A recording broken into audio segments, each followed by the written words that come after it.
This is my 50th year in the hospitality, tourism, travel sector, so excuse my passion for it and my over-enthusiasm to meet my guest of today. Welcome to the BVTV More Sauce, Madam Trilogy, coming to you from the UK Studios of BizVision. I'm your host, Malcolm Gallagher. As I record this, my wife is in the middle of lunchtime service at the small restaurant she runs. She's got over 40 years of experience. So what is it about hospitality that gets into your blood? My guest today should know, as he too has spent 4 decades in it. He's also the author of this great book, More Sauce, Madam, The Adventures of a Hotel Manager. Welcome, Geoffrey Paris. Hello, Geoff. Hi, Malcolm. Welcome. Nice to be on here. I just love your book. It's so jam-packed. And as I said to you before we started, I was amazed how you've remembered so much that's in the book over that period. Yeah. So good memory, Geoff, or good diary? Well, I kept diaries when I was younger. So that's helped me for all the earlier stuff up to the age of about 30. And the rest of it I did from memory. Right. Yeah.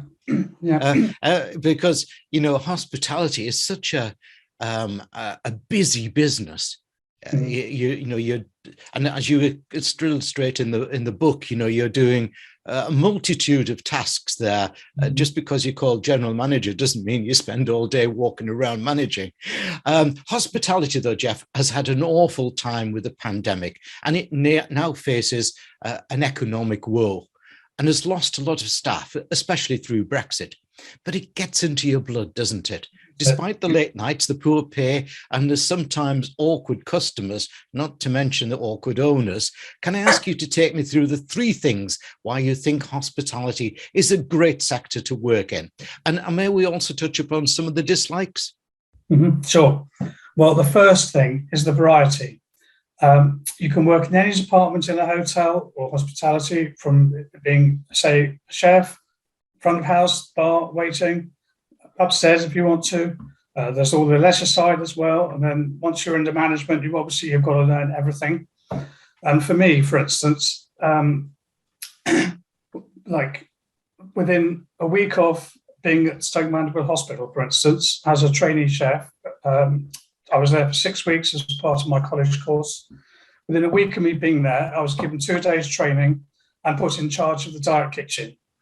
And, you know, I'm a student and I've been put in charge of a hospital department, you know, and it's like unreal. The learning curve was like that.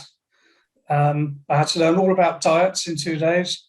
And, you know, it's just, they were just short-staffed, you know, and so you just have to get on with it, you know, and that's what I like. It's the challenge, you know. Right.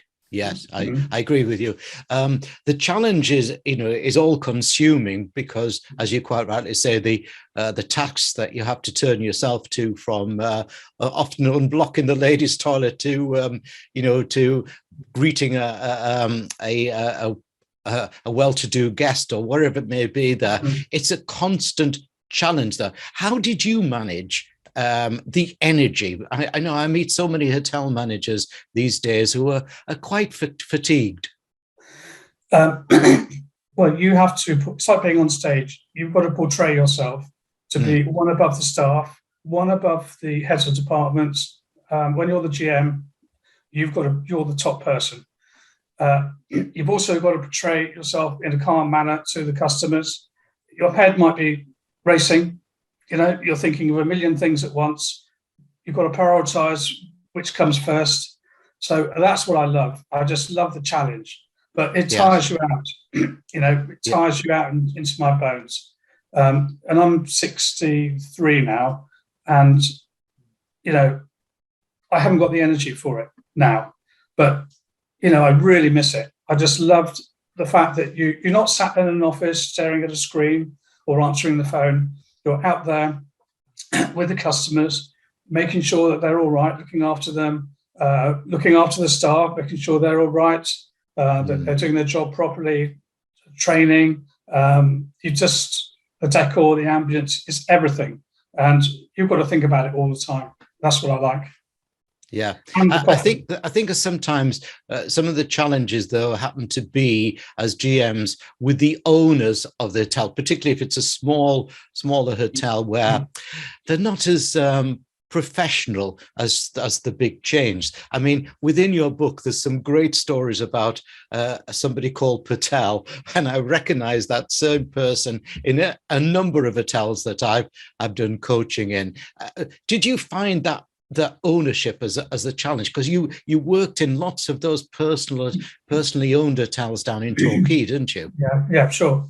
So you try and be professional all the time. You have your own standards, and when you have a proprietor who breaks into his own bar to drink, Yeah.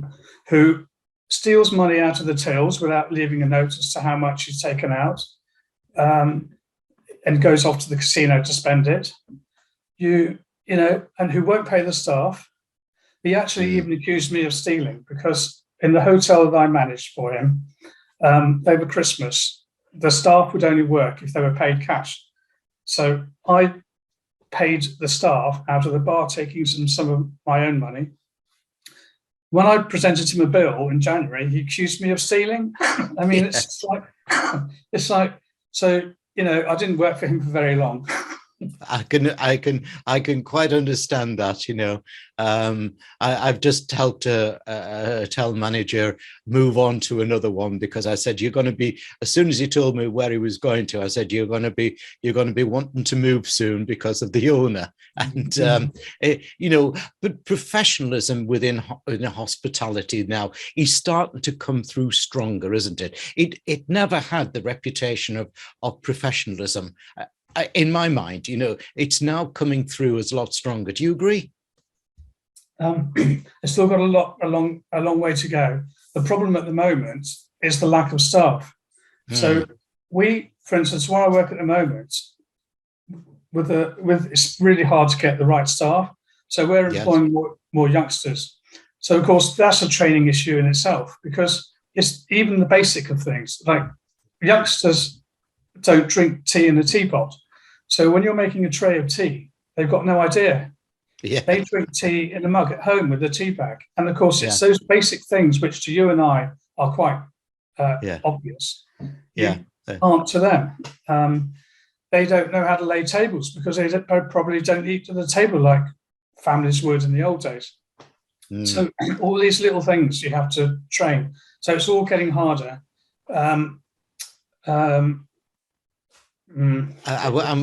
entirely with you. It's and of course it's a lot to do with Generation Zers who want to have their phone with them whilst they're working. Thanks, Geoff. Now let's give viewers and listeners details of your URL, your website address, which obviously viewers you can see on the screen behind me, but for listeners, let me spell it out. It's all the W's Geoff, which is Geoff,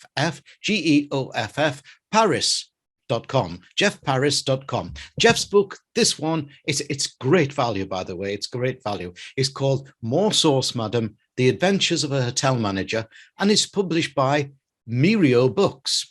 In episode 2, I want to chat with Geoff about what I think is at the core of good hospitality, and that's what's called CX these days, or customer experience. So can we go there, Geoff? Yes, of course, Malcolm. Yeah.